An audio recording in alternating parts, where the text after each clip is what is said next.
ఎప్పటికప్పుడు తాజా వార్తలు అందిస్తున్న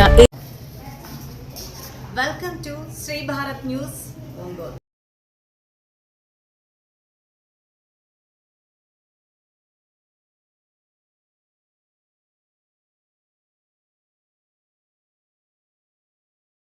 నా పేరు పద్మజ.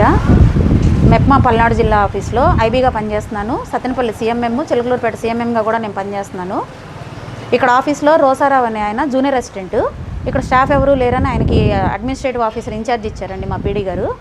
గత కొన్నాళ్ళుగా నేను ఇక్కడికి ట్రాన్స్ఫర్ అయ్యే సంవత్సరం అయింది. ఈ సంవత్సర కాలంగా ప్రతిరోజు ఇక్కడ ఆడవాళ్ళని వేధింపులు గురి చేస్తూనే ఉంటాడు. మేకప్ వేసుకొని వస్తారు, బాక్సులు తెచ్చుకొని తింటారు, పని పాట లేదు వీళ్ళకి, వస్తారు పోతారు, ఇదే పని అంటాడు. కుక్కలాగా వాక్కుంటున్నారా అంటాడు, నోటుకొచ్చినట్టు తిడతాడు. మా అందరివి జీతాలు కట్ చేస్తాడు. ఆయనకి డబ్బులు ఇస్తేనేమో బయోమెట్రిక్ అటెండెన్స్ ఏ టైంలో వేసినా అందరికీ ఫోన్ చేసి నీకు జీతం తగ్గింది, ఎందుకు తగ్గింది అని అడుగుతాడు. డబ్బులు ఇవ్వకపోతేనేమో జీతాలు అందరికీ కట్ చేసేసి పంపిస్తాడు. నేను ఈరోజు నాకు వారం రోజులు జీతం తగ్గింది, ఎందుకు తగ్గించి పంపించారు అని అడిగితే, ఎందుకు కుక్కలాగా వాగుతున్నావు నువ్వు, నీకు సమాధానం చెప్పాల్సిన అవసరం నాకు లేదు, నీ చేతనైన చోట చెప్పుకో అని తిడుతున్నాడు నన్ను. ఇదైతే మాత్రం అసలు హర్షించదగ్గ విషయమే కాదండి. నేను 2 రోజులు హెడ్ ఆఫీస్కి మీటింగ్కి వెళ్ళా, ట్రైనింగ్కి వెళ్ళా. కనీసం పీడీ గారికి నేను చెప్పి పీడీ గారి పర్మిషన్తో మేము వెళ్ళాం. కనీసం జీతం తగ్గినప్పుడు పీడీ గారికి చెప్పాలి, అడగాలి. ఏమి అడగకోకుండా హెడ్ ఆఫీస్కి జీతం రికమెండ్ చేసి పంపించేశాడు. ఎందుకు తగ్గింది అని అడిగితే ఈరోజు నోటుకొచ్చినట్టు నన్ను తిడుతున్నాడు. ఇదైతే మాత్రం చాలా చాలా బాధాకరమైన విషయం అండి. పనిచేసే చోట ఆడవాళ్ళని ఇలా మాట్లాడడం అనేది చాలా తప్పు. ఒక జూనియర్ అసిస్టెంట్ ఎంత ఇన్ఛార్జ్ ఇస్తే అడ్మినిస్ట్రేటివ్ ఆఫీసర్ అయిపోతే మాత్రం నోటుకొచ్చినట్టు ఆడవాళ్ళని తిడతాడా అండి? ఒకసారి కాదు, ఎందుకు కుక్కలాగా వాగుతున్నావు నువ్వు, నీకు సమాధానం చెప్పాల్సిన అవసరం నాకు లేదు, నీ చేతనైన చోట చెప్పుకో, నీకు దిక్కున్న చోట చెప్పుకో అంటున్నాడు.